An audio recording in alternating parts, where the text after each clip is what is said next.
Hi guys, today is Thursday, March 19th. It's the first day of spring, and we are going to continue reading our Magic Tree House book number 9, Dolphins at Daybreak, and we will start with chapter number 5. Let's kind of think about what has happened.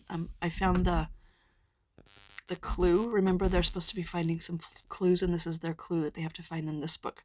Rough and gray as rock, I'm plain as plain can be, but hidden deep inside there's great beauty in me. What am I? And remember, they found that little mini sub and they went down, and Annie for sure thought that maybe it was the dolphins.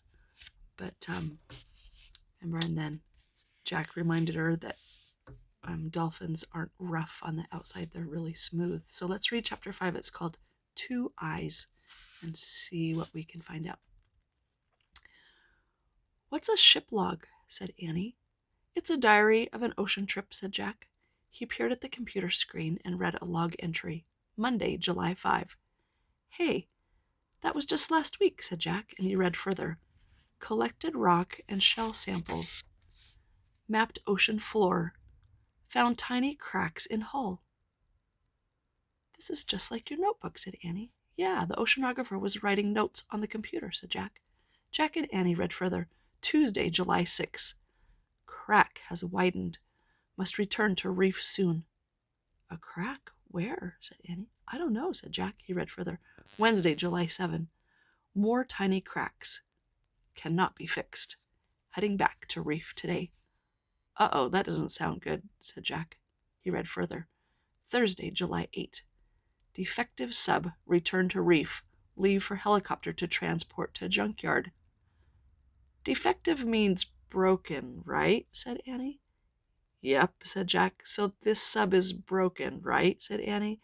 Yep, said Jack, and it was waiting to be taken by a helicopter to a junkyard. Yikes, said Annie. Now we really have to get back, said Jack.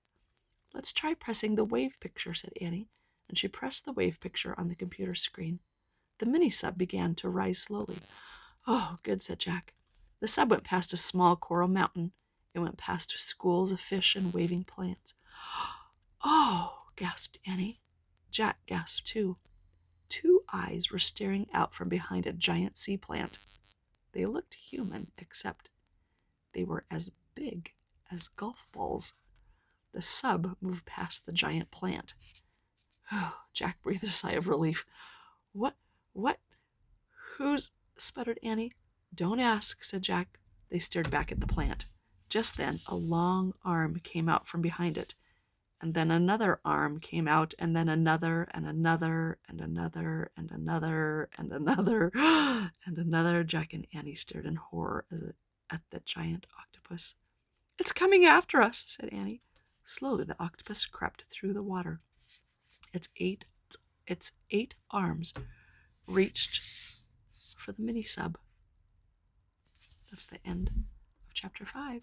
Yeah, I wonder what's going to happen next.